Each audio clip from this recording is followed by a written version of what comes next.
Terry McLaurin. What? I can't believe I'm sitting here with you, brother. I've been watching you from day one since you got here. And you know what?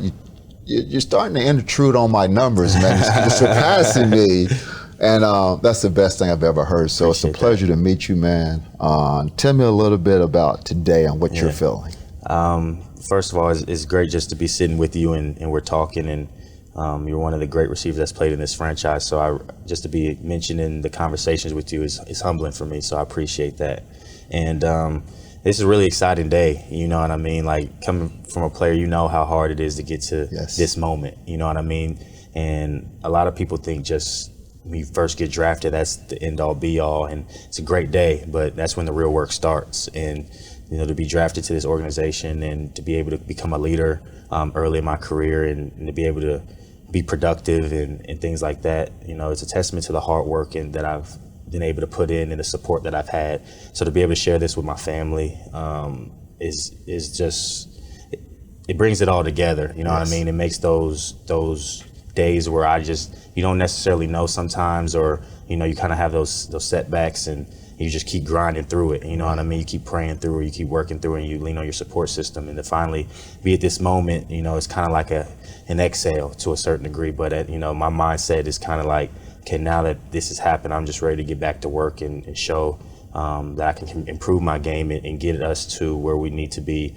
as a team. Because when you were playing, there's so many great things that you guys were doing amongst this organization, and set the table for where we're at today. And I know we have a good group of guys in that locker room that really want to get this organization back to where it belongs. Dude, you are on point. I love you. I loved you before I met you. Now I love you even more. So to understand the history of the game, the history of the franchise, to know who came before. Right. Quick thing, did you know this though? None of our Hall of Famers, and we got some great Hall of Famers, Art Monk, Charlie Taylor, Bobby Mitchell, three of the best I've ever seen in this franchise. None of them put up the numbers in their first 3 years that you put up. Oh, wow. So that only tells me where your career is going. Nobody put up those numbers but you. How do you feel about being in that category of player in this franchise? Yeah, I mean, that's why you play the game. You want to be one of the best to ever do it when you hang up your cleats. And I think, even more what motivates me is just I want to win one of those that you got on your finger. You know what I mean? Like, genuinely. And I think through those team accolades, you get the individual success. And, just to be in those guys you see, around the Ring of Honor in the stadium, and you want to be a part of those guys one day. And I'm fortunate to have some early success in my career, but I still take that day one mindset when this camp starts at the end of this month, where I got to earn my spot again. You know what I mean? I'm that kid that's still hungry and feel like I need more to do. And I genuinely believe that. I just don't say that. So I'm excited to get back to work and try to continue to earn, the respect of you and people around the league and my teammates and my coaches each and every day. So hopefully one day when it's all said and done, then I can be sitting here with another young player saying what you're saying to me. Oh man, you are. Art did not speak that way. Well, Art didn't ever talk at all. You remind me a lot of Ricky Sanders. Wow. In the gifts. Like, Ricky was just a natural talent, hard worker. I think you remind me of Ricky, and you also remind me of myself. Natural talent is Ricky. Like, that's Ricky was just a natural talented guy. I mean, quite honestly, he didn't do anything. He was still spectacular. I'm a grinder, and I see that you still grind. I see that the leadership came your first year. Your first year, that kind of upsets me too, because I didn't start my leadership till my second year in the league. But to have the locker room and the respect of the locker room, the way that you have, that must make you feel extremely proud, because you became a leader from day one. You show it with your play, and then you showed it with your words. The play came first to me, which is the most important part. The play came first, and then you showed it with your words. And you can see how the team rallies around you. When you speak, they listen. And it's only your third year in the league. Well, this will be your fourth year coming up. But how does that make you feel? Yeah, that's a great question. And I think, a lot of coaches and mentors I've had have seen those leadership qualities in myself, but I never wanted to appoint myself as that leader. I always saw myself as a guy who wanted to work hard, be accountable, be on time, be somebody you could depend on the field, depend on off the field. Not being perfect because I make mistakes, but just understanding what the standard is of this organization or whatever team or group I've been a part of, and just trying to uphold that with my actions. And then, over time, people wanted to kind of hear more from my voice. And sometimes you hear leadership, just some people like tell people what to do or dictators. I didn't really want to be that, but I've kind of noticed that my leadership style just vocally is, just continue to uphold the standard of which we're trying to create this culture right now. And, if we're having a tough day at practice, getting those guys up and encourage a young guy who may be struggling, you know what I mean?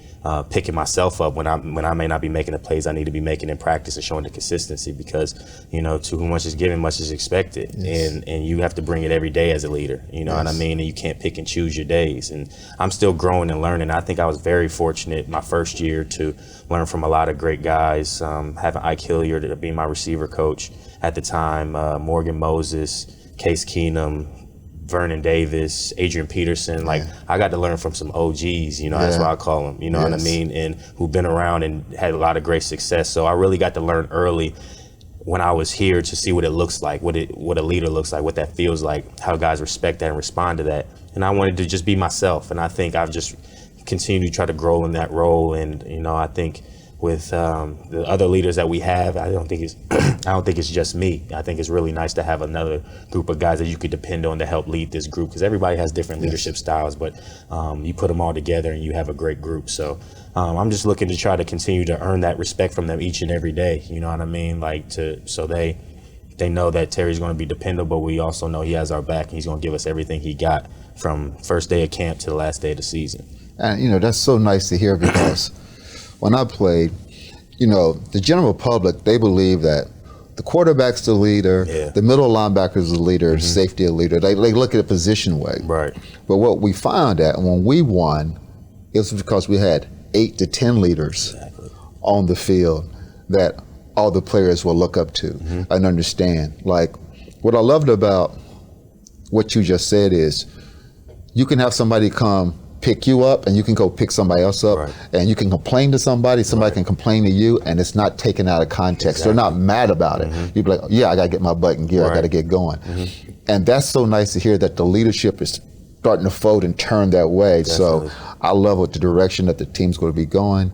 I love any time that a receiver gets paid. I love that, especially when it's in the burgundy and gold. Yes, sir. And you just are so much more than what I expected. Appreciate that. You know what I mean? I understood that you could play, but meeting you, having a conversation with you, and to see how you carry yourself, the way you present yourself, and what I did get from day one is that you're passionate about playing, and that's why I liked you right off. Yes, sir. That's why I loved about you right off. You're passionate about playing. You do not like to lose at all, and you see that. You got another receiver coming in here, a rookie coming in here. I kind of like him too. Yeah, Mr. Dotson, I kind of like him pretty good. So I'm wondering if you guys going to have that same chemistry as like Art and myself had, because Art, I came in, Art was you, right? He was the person who's been here. The offense was built around him at the time. The passing game was. Our passing game is built around you, as it should be, because you're the guy that they know. Right. I was talking about you a little earlier today. Anything that comes around you, you come down with. I appreciate that. I mean, you got some of the best hands I've seen in football. Wow. Thank you. If a ball is high over my head, I was trying to get my chest up there so I could still body catch that bad boy, because I didn't have the trust in my hands the way you have the trust in your hands, and you literally grab everything that you can. How did this come about? Was you always that way, or did it come over time? Yeah, it's humbling that you say that, because talking to Julie just not too long ago, I was speaking about that was actually one of the weaknesses in my game, kind of my ball skills in college, is something that they really wanted to see me improve on if I wanted to be able to play at this level, at a high level. And, I was a body catcher, and still, I still, at the end of the day, I'm like, just catch the ball. Make sure you catch that ball. That's always in my mindset at the end of the day. But I think there's time in this game where the separation is so small. The DBs are getting bigger, they're bigger, and separation may be hip to hip, but if you extend out with your hands, you can be able to bring that ball in, and that's the difference between a touchdown, a first down, or the punt team and the field goal team coming on. And I think it's just practicing, and I really got into college, and I started developing these drills with a tackling dummy that the D lineman used with a jugs machine, and I would start shooting the ball a little above the tackling dummy, catching it over, making it hit my hands, just putting myself in really awkward situations. Because if you really think about it, the jugs machines I think is great for receivers, but I think also you have to create drills that kind of really put you in game-like situations. Like if we're out on that field, rarely you catch a ball, you're just catching it and you're just standing there, nobody's around, your arms grabbing. So I've really tried to create drills and scenarios that emulate the game, and then going into practice really trying to emphasize that. So if I have an opportunity to, make a contested catch, I'm treating it like a game. So when I go in the game, I'm not necessarily thinking about it, it just becomes habit and routine. Yes. So as you continue to start making those plays, I saw myself making those plays more and more in practice and in games. It brings your confidence up more. Yes. So now it's not, am I going to make it? Now you just confidently go up there and try to make that play. And so it's really exciting, for me to continue to improve on that and to have, a low drop percentage and the contested catches success that I had last year. But I'm just not just good with that. You know what I mean? I think if you don't come in with that same mindset for this season, then it could change just like that. So and just your second point of having Jahan and the guys that we have, I think I take pride in being, I'm only my fourth year, I'm only 26, but I'm kind of the older guy in our room and know what it kind of looks like. And it's hard to play in this league and to do it consistently week in, week out. Like, that, like you have to bring it every single week. And so, I have no problem leading our group and being the guy that takes the brunt of that. But I also want guys around me, and I think we have those guys in our room that can make plays. And it's not just on one guy. We all can make plays, and you have to respect all the guys on the field. I think that puts pressure on the defenses, and the best offenses you see in the league have multiple weapons. So I'm just going to try to share as much wisdom as I can with him and our group and push them. And I know they're going to push me, and we're going to have a competitive room. You know what I mean? I think we're all going to compete to try to get better. And come Sunday, we're going to be the best group we can be for the quarterbacks in our offense. So we could try to score a lot of points and make some big plays. Well, I tell you what, man, I just want to say congratulations again. It could not happen to a better guy, nicer guy, a smarter guy. Yes, it is a pleasure meeting you. Pleasure to meet you. T-Mac, that's what I call you. T-Mac, it's a pleasure meeting you. That. I hope to get to know you a lot better most definitely. in the future. Thank you so much for allowing me to have a few words with you. Thanks, Gary. I appreciate it. Thank you so much. Yes, sir.